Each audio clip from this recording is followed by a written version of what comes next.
woke up on the cold side of the garage this morning with a dead battery light still glowing. Damn, that engine's nerved the way it left me in the dirt. Guess you could say the bill got the worst. Yeah, I woke up on the cold side of the garage this morning.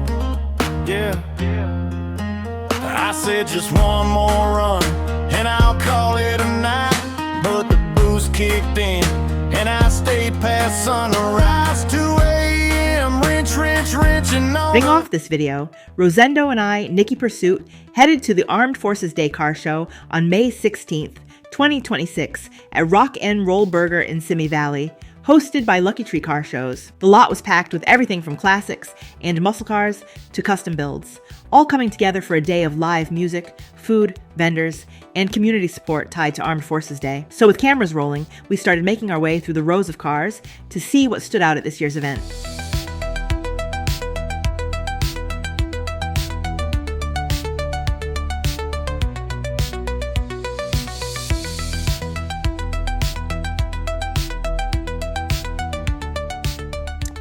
One of the first cars we came across at the Armed Forces Day car show was this beautifully restored 1955 Dodge Royal Lancer, a car that played a huge role in changing Dodge's image during the 1950s.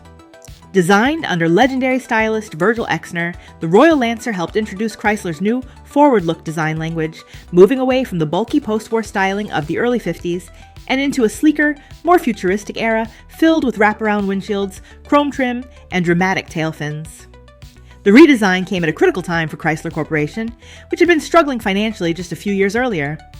Thanks to the success of cars like the Royal Lancer, Dodge sales nearly doubled in 1955, helping revive the company and push American car styling into the Jet Age era.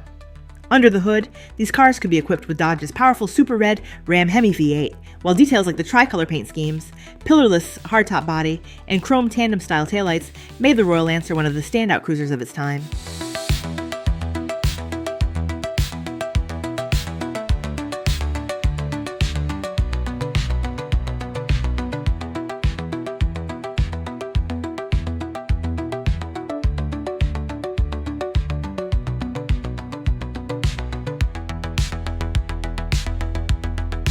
Of course, with how hot it was outside, Rosendo and I had to make a quick stop at Mr. Softy to cool off with some ice cream before jumping back into the rest of the show. Honestly, it ended up being the perfect little break in the middle of the day.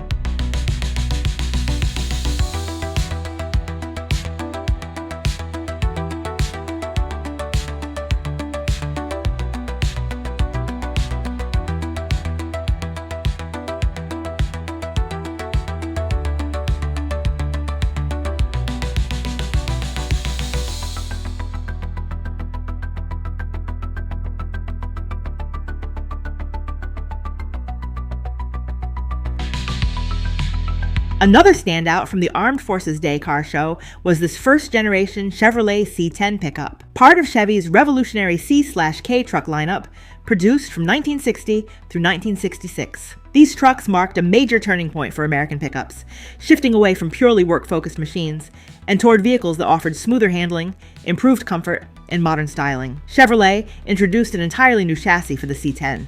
And by 1963, models like this one featured coil spring front suspension and redesigned rear suspension components that dramatically improved ride quality. That smoother driving experience helped these trucks become popular, not just with workers, but eventually with custom builders and cruisers as well. What makes this specific truck stand out today is its resto-mod styling.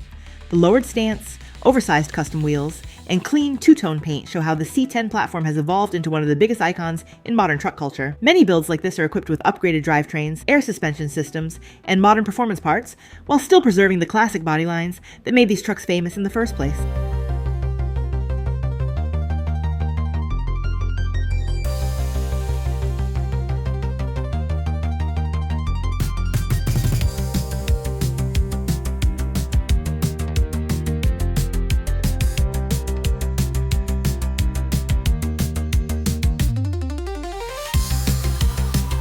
While walking through the Armed Forces Day car show, something unexpected ended up happening. Rosendo and I ran into automotive personality Fireball Tim, who took some time to interview us during the event. So in this next segment, listen in as we talk cars, content creation, and the atmosphere surrounding the show. I make a YouTube channel. It's all about car meets, car shows, everything in Los Angeles and North County. We met at the High Five Coffee meet a few weeks ago. I was at the Road Car Show last week. I just saw around some car meets and moving the younger generation about the car culture, because I feel like the next generation needs to know and be more informed about cars. And where can people go online to see you? My YouTube channel is at NikkiPursuit, or you can find me under Linktree at NikkiPursuit as well. Fantastic. You know, it's fun to run into these people that love cars the same way that I do. And we all do our best to infuse into car culture the things that we do. For you, it's YouTube videos. For me, it's car illustration, design, things like that. But it's great because you learn about the people's diversities and the different ways in which they want to feed this culture. So what's the one thing that you enjoy most about what you do? I enjoy the fact that everyone's patient. You know what I mean? I love that the articles and the car meets and the car people are so interactive, are willing to talk to the next generation about cars. And I feel like it's very lovely and it's very comforting to know that.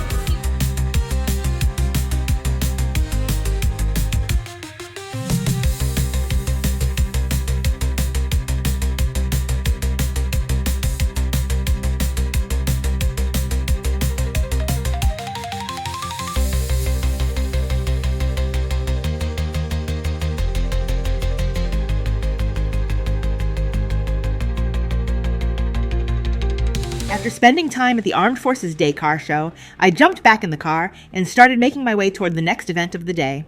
The Wish Upon a Car Classic Car Showcase in Valencia on the same day, May 16th, 2026. As the sun started getting lower and the afternoon shifted into evening, the cruise over there honestly felt like the perfect transition between two completely different atmospheres. While the earlier meet carried that daytime community car show energy, this next event leaned more into a relaxed nighttime showcase centered around classic cars, food, music, and fundraising for the Wish Education Foundation. So after the drive up toward Valencia, it was time to see what kind of cars and stories were waiting at the next stop of the day.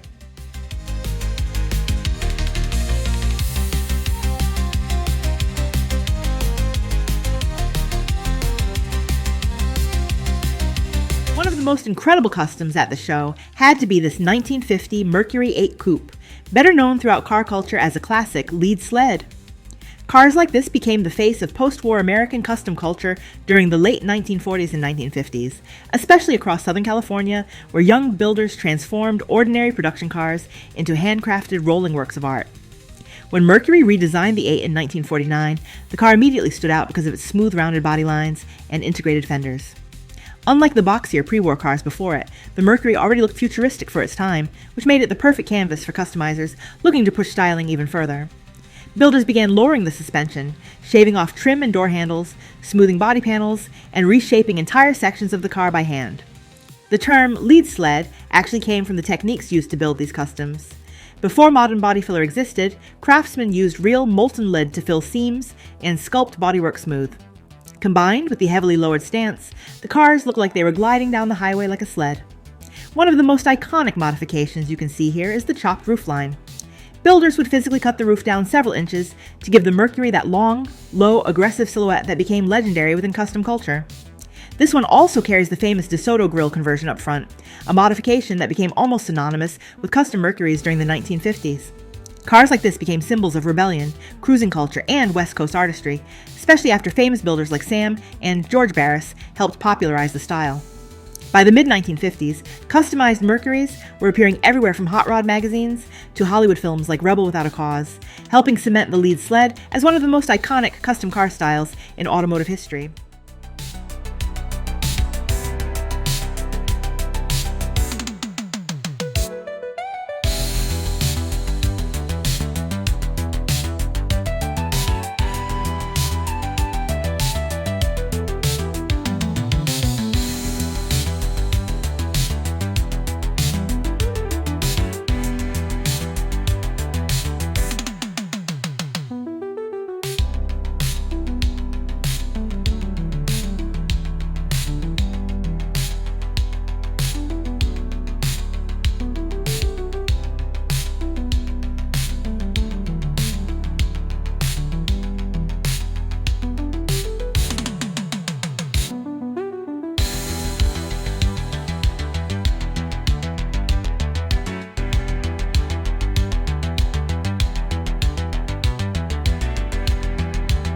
1972 Pontiac Le Mans Sport Convertible represents one of the final chapters of the original American muscle car era before government regulations completely changed the automotive industry.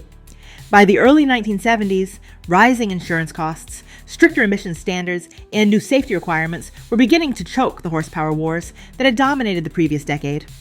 Cars like this Le Mans existed right at that turning point. The Le Mans name itself actually started back in 1961 as a sporty upscale trim package for the Pontiac Tempest. But everything changed in 1964 when Pontiac engineer John DeLorean helped create the legendary GTO by dropping a massive 389 V8 into the Le Mans platform, a move many historians credit as the birth of the American muscle car movement. By 1972, though, the industry was changing fast. Pontiac officially pulled the GTO back from being its own standalone model and turned it back into an options package on the Le Mans line. That's what makes the 1972 Le Mans Sport Convertible so unique. Buyers could still secretly build an incredibly powerful performance car without carrying the expensive insurance rates attached to the GTO name. Many ordered these with larger V8 engines, upgraded suspensions, and performance packages that essentially created a hidden muscle car disguised as a stylish cruiser. This particular convertible also marked the end of an era for GM's classic A-body styling. The long sculpted body lines, chrome bumpers, and open-top design reflected the final years before bulky federal safety bumpers and emissions equipment reshaped American cars forever in 1973. Only around 3,400 Le Mans sport convertibles were built for 1972, making surviving examples like this far rarer today than many people realize. Standing here looking at this car, you're not just looking at another classic convertible, you're looking at one of the final bridges between the wild horsepower culture of the 1960s and the completely different automotive world that followed afterward.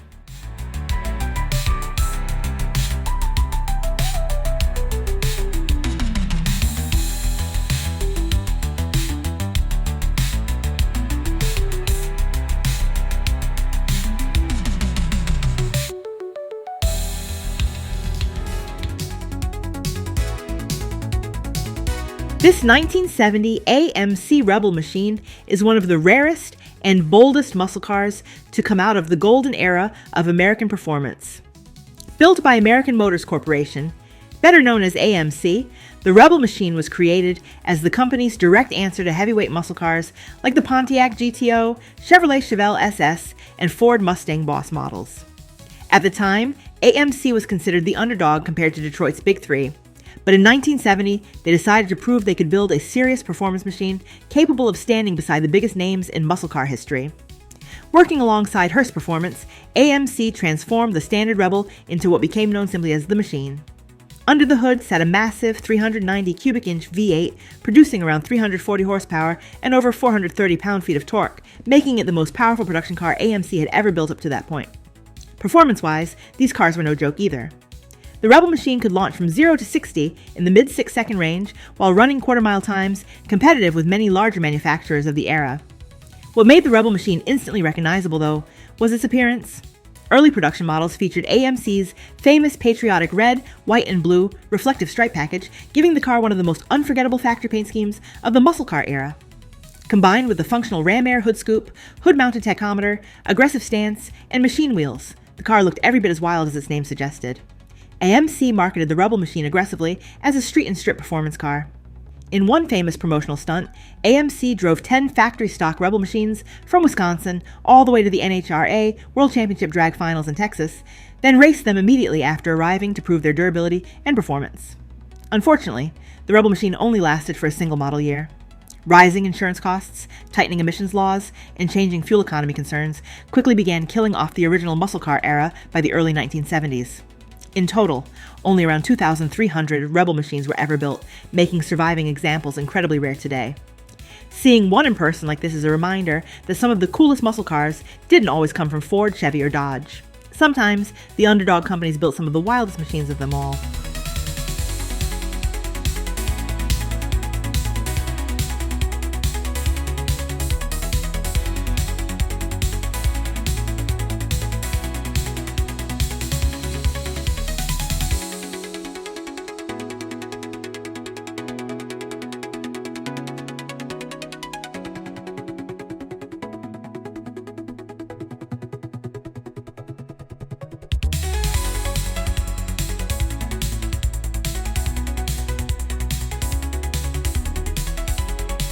This mid-1970s Cadillac Eldorado convertible represents the absolute peak of American luxury during the final years of Detroit's legendary land yacht era.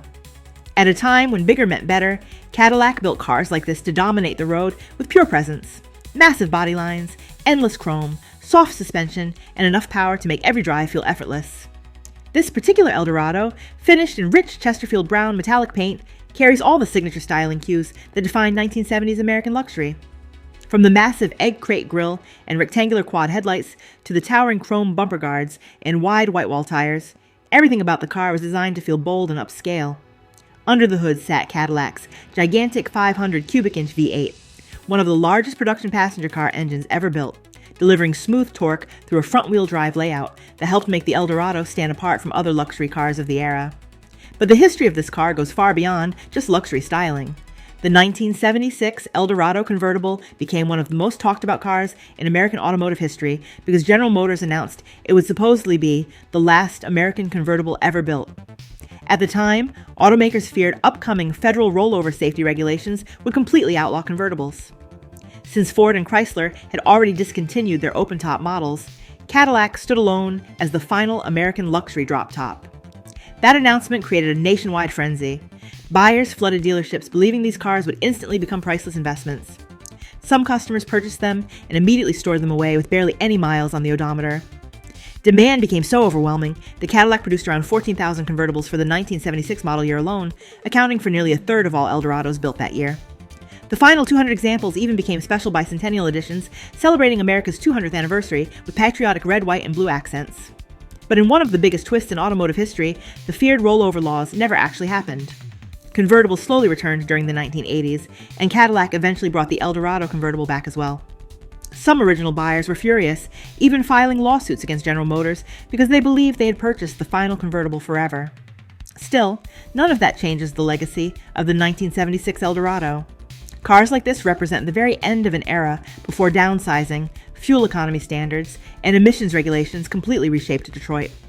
By 1979, the Eldorado platform became smaller, lighter, and more fuel-conscious, officially retiring the legendary 500 cubic inch V8 forever. Today, the mid-1970s Cadillac Eldorado convertible remains one of the most iconic luxury cruisers ever produced, a rolling symbol of classic American excess, comfort, and confidence from the final years of Detroit's true land yacht era.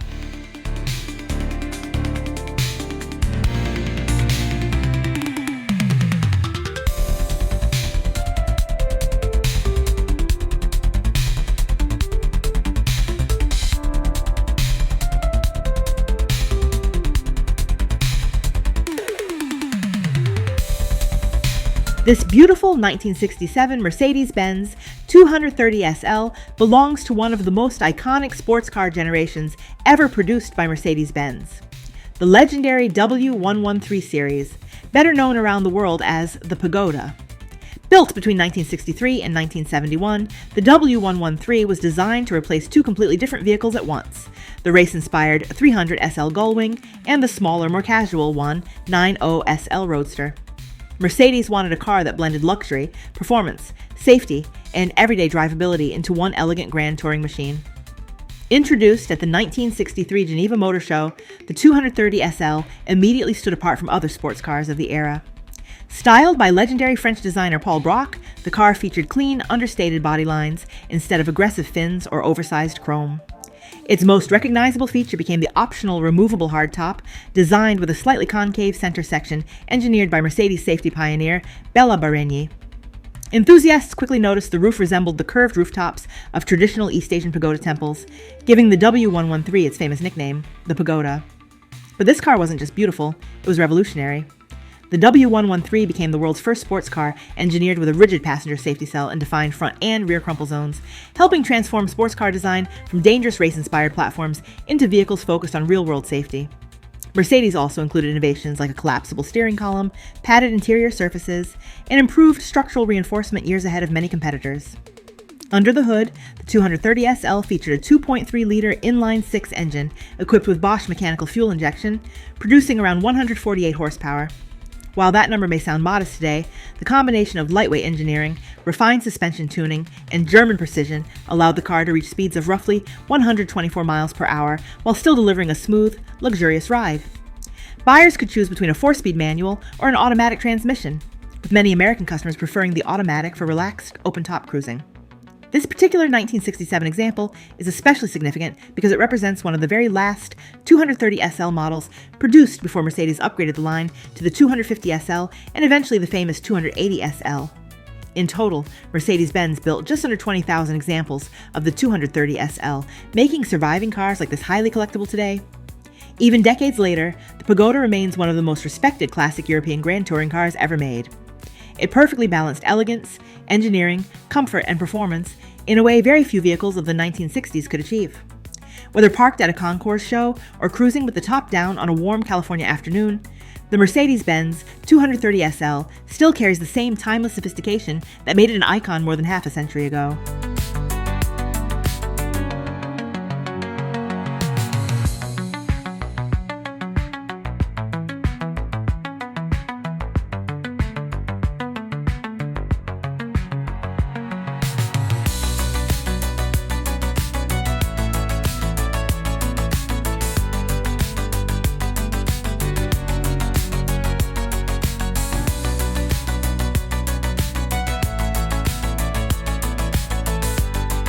This custom-built machine is known as the Hyperion FT1 concept, a heavily modified 5th-generation Toyota Supra, also known as the A90 Supra, created by the California-based tuning shop Genesis One Auto Concepts.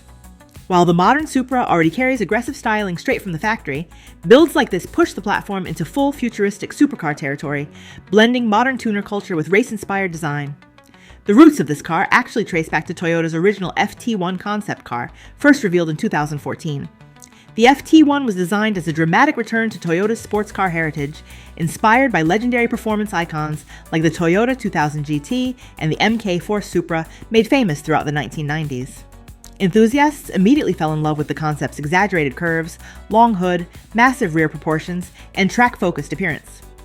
When Toyota finally introduced the production A90 Supra in 2019, much of that concept DNA carried over into the final design.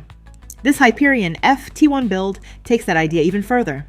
Built as a premier showcase vehicle, the car made its official debut at the world-famous SEMA show in Las Vegas, specifically featured inside Toyo Tire's prestigious Tread Pass exhibit, an area reserved for some of the highest-level custom builds in the automotive industry. The goal behind the project was to create something that looked equally at home on a race circuit, at a car meet, or underneath convention center lights. Visually, the car is impossible to ignore.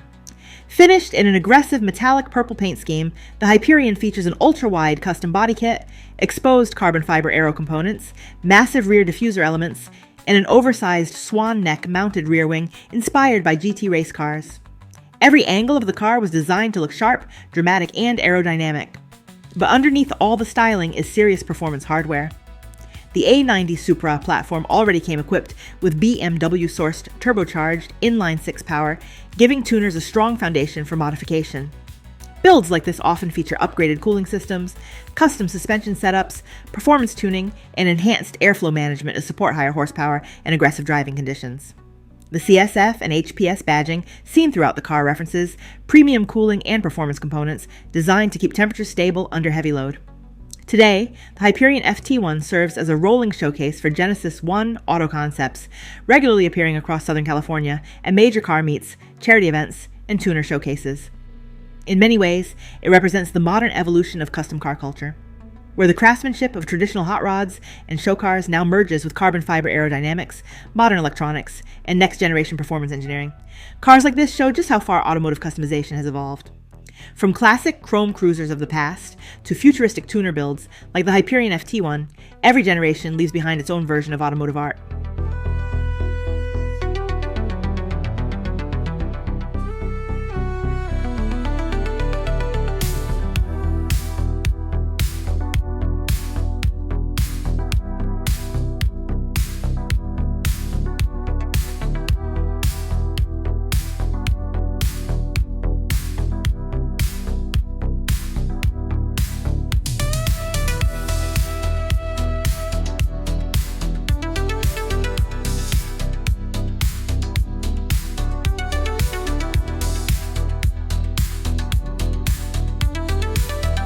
This elegant Jaguar XK140 fixed-head coupe represents one of the defining grand touring sports cars of post-war Britain and comes from what many enthusiasts consider Jaguar's true golden era during the 1950s.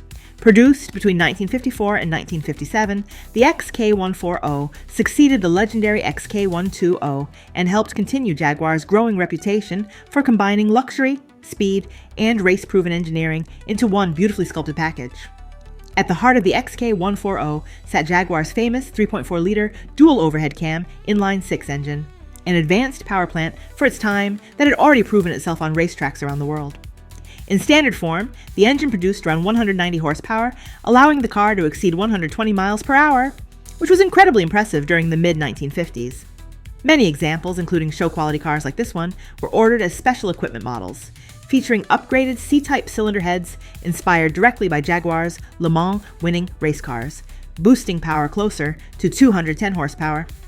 Visually, the XK140 refined the styling introduced on the earlier XK120 while making the car more practical and comfortable to drive. Jaguar moved the engine slightly forward in the chassis, creating additional legroom and improving cabin comfort for long-distance touring.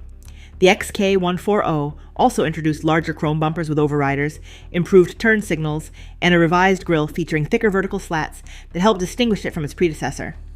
This particular example is the fixed-head coupe version, often abbreviated as the FHC.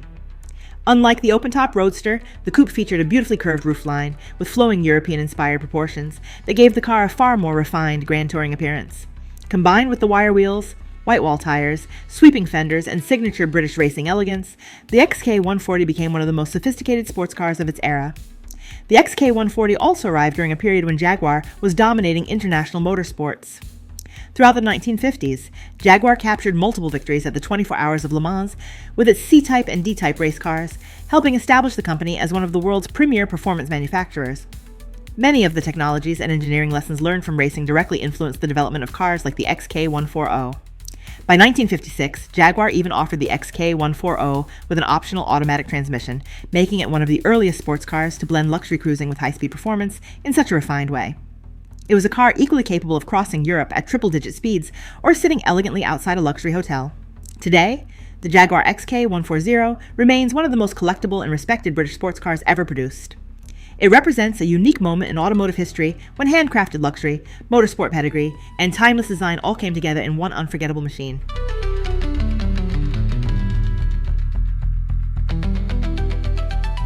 As the day finally came to an end, both the Armed Forces Day Car Show in Simi Valley and the Wish Upon a Car event in Valencia each brought their own unique atmosphere to Southern California car culture. From vintage classics and rare muscle cars to modern customs and luxury cruisers, every row had a different story to tell.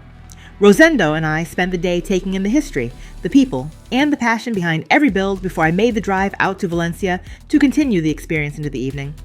Days like these are what make the car community special. Different generations, different styles, and different stories all coming together through a shared love for automobiles. Another unforgettable day of cars, conversations, and memories. This has been NikkiPursuit, and I'll catch you all at the next meet.